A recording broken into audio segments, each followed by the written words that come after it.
سلاگم پاکستان خاص طور پہ شہری سندھ کی عوام آج ایک بہت ٹرن آؤٹ پہ بحث چل رہی ہے کہ ٹرن آؤٹ جو جی کسی بھائی کاٹ کی وجہ سے ٹرن آؤٹ کم ہو گیا. خیر پہلی بات تو یہ دیکھیں آپ کہ آج کا جو ٹرن آؤٹ ہے وہ پچھلے دو بائی الیکشنز کے مقابلے میں زیادہ تھا. تو کم سے کم یہ تو نہیں کہا جا سکتا کہ کوئی بھائی کاٹ جو ہے کامیاب ہوا. جو پچھلے دو بائی الیکشنز یا تین بائی الیکشنز جو ہے اس سے زیادہ ووٹر نکلا تو بھائی کاٹ کا فیکٹر تو نلیفائی نل اینڈ وائڈ ہو جاتا ہے. مگر اس کے علاوہ ایک پریشان کن بات یہ ہے کہ اگر پھر بھی آپ مقابلہ کریں چار سدہ مردان ادھر ادھر کے علاقوں سے, اس میں کیا وجہ ہے کہ کراچی یا شہری سندھ کا ووٹر جس میں صرف مہاجر تو نہیں ہوگا نا, اس میں جو کانسٹیٹوئنسی تھی یعنی 237 کی, جس سے پہلے 240 کی یا 249 کی یا 245 کی, اس کے اندر نان مہاجر ووٹر بھی ہے. تو چلو ٹھیک ہے, اگر مہاجر ووٹر کسی کے کہنے پہ نہیں نکل رہا تو نان مہاجر ووٹر کیوں نہیں نکل رہا. یہ سوچنے کی بات ہے ملکی اداروں کے لیے اور مقتدر اداروں کے لیے کہ کیا شہری سندھ کا جو ووٹر ہے وہ پولیٹیکل پروسیس سے ڈس انفرینچائز ہو گیا ہے. اگر تو وہ ڈس انفرینچائز ہو گیا تو یہ بہت پریشانی کی بات ہے, کیونکہ اگر ایک ایسا شہر جو پورے پاکستان کو 70% کما کے دیتا ہے, جو جی ڈی پی کا 54% ہے, جو ایکسپورٹ کا 54% ہے, اگر اس کا ووٹر جس کی آبادی 3-3.5 لاکھ کروڑ کی آبادی ہے, اس میں اگر 1.5-2 کروڑ ووٹر ہے, اگر وہ ڈس انفرینچائز ہو گیا ہے تو یہ ملک کے لیے ایک پریشانی کی بات ہے. اس پہ سوچنا ضروری ہے کہ کیا وجہ ہو سکتی ہے کہ وہ ڈس انفرینچائز ہو رہا ہے, وہ ووٹنگ پروسیس پہ بھروسہ نہیں کر رہا. تو آج ایک بہت زبردست پوائنٹ کسی نے بولا کہ 18ویں ترمیم کے اطلاق کے بعد سے ووٹروں کو یہ بات سمجھ میں آ گئی ہے کہ میں کسی کو بھی ووٹ ڈال دوں, ایم این اے یا ایم پی اے بنا دوں, میرے گھر کا گٹر, میرے گھر کا کچرا, میرے روڈ وہ اس کے ہاتھ میں ہے ہی نہیں, کچھ کر ہی نہیں سکتا. وہ الیکٹ ہو کے پھر مجھے یہی بتائے گا کہ مجھے فیڈرل میں کیا کرنا ہے. اور وہ اسی لیے شاید اس پروسیس کے ساتھ نالا ہو چکا ہے. وہ کہتا ہے کہ کیا ان لوگوں کو ووٹ ڈالنے سے کہ میرے گھر کا گٹر میرا کھل جائے گا, یا میری روڈ بن جائے گی, یا میرا کچرا اٹھ جائے گا, یا میری پانی مل جائے گا, یا میری نوکری مل جائے گی. وہ کہتا ہے کہ 18ویں ترمیم کے بعد سے یہ سب چیزیں ختم ہی ہو گئی ہیں.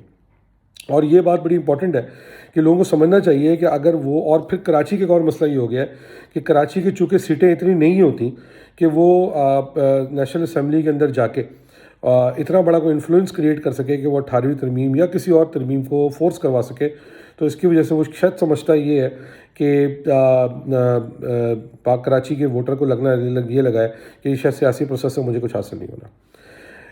سب سے امپورٹنٹ چیز یہ ہے کہ پاکستان کے اندر ایک 1 مین 1 ووٹ کا کانسیپٹ ہونا چاہیے. اگر کراچی کی آبادی 3-3.5 کروڑ ہو گئی ہے جس کا پریشر ہے, تو یہاں پر نشستیں بھی اسی حساب سے ہونی چاہیے تاکہ نیشنل اسمبلی کے اندر یہاں کے لوگ جا کے, چاہے وہ کسی بھی زبان کے ہوں, کسی بھی قومیت کے ہوں, اپنے بات کو فورس کر سکیں.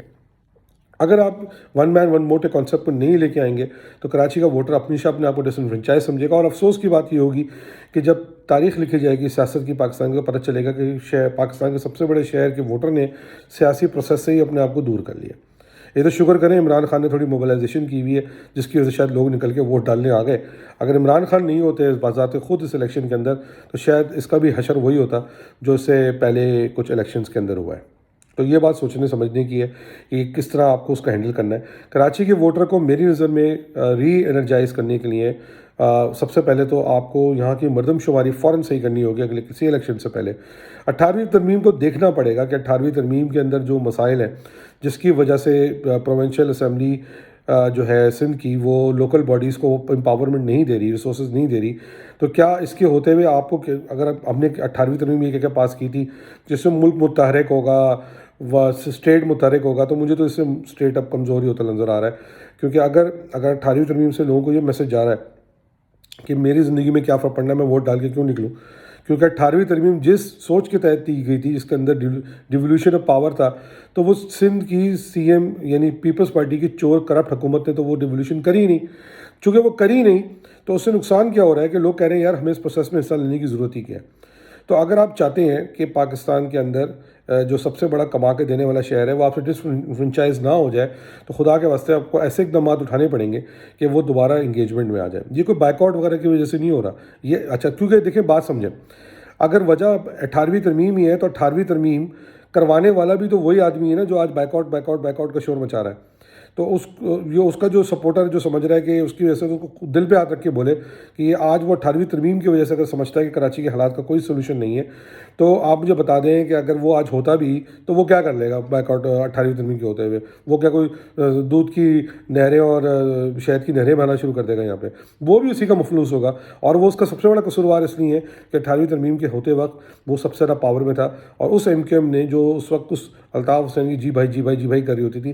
کسی قسم کا کوئی پروٹیسٹ, کسی قسم کا کوئی اس پہ شور مچایا نہیں, بلکہ انہوں نے بریف کیس پکڑے, سوٹ کیس پکڑے اور اپنی ذاتی مسائل کو حل کروایا.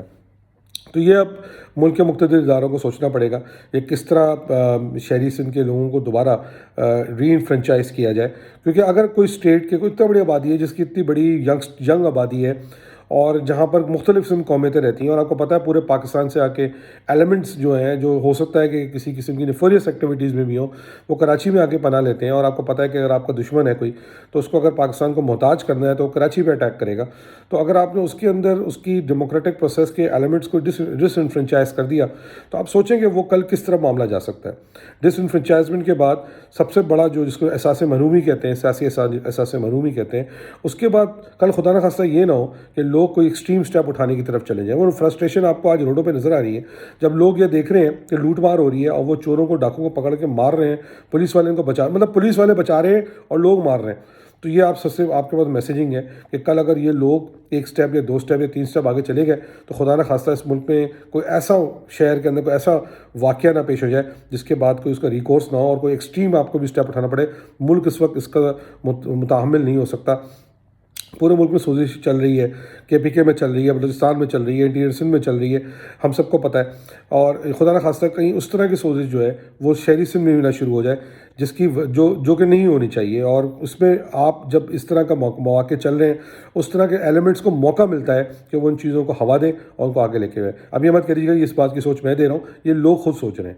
تو یہ سوچنے کا ٹائم ہے, سمجھنے کا ٹائم ہے کہ کس طرح اس معاملے کو حل کیا جائے, فری اسپیس دیا جائے.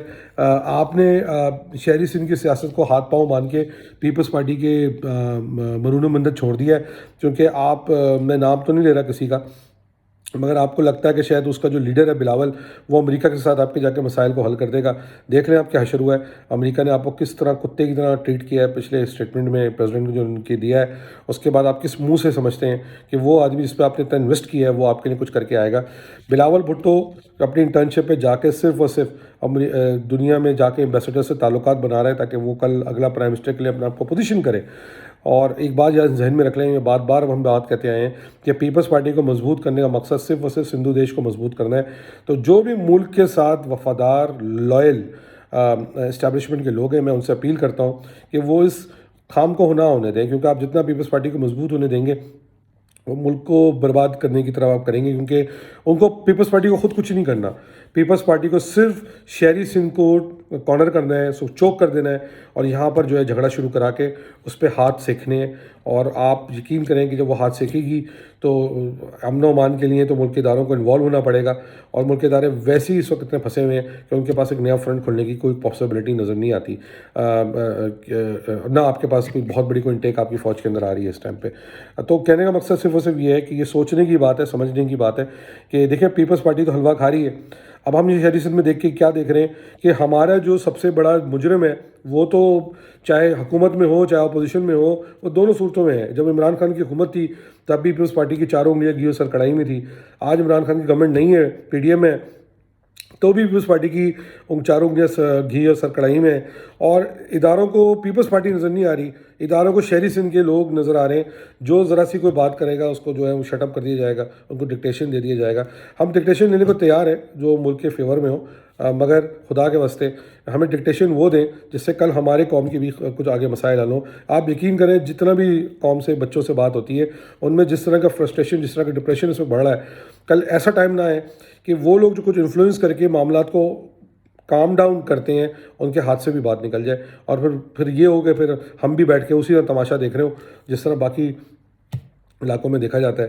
ہم نہیں چاہتے کہ خدا نہ خواستہ اس شہر کا نوجوان کسی غلط راستے پہ نکل جائے اور کوئی غلط قدم اٹھا لے.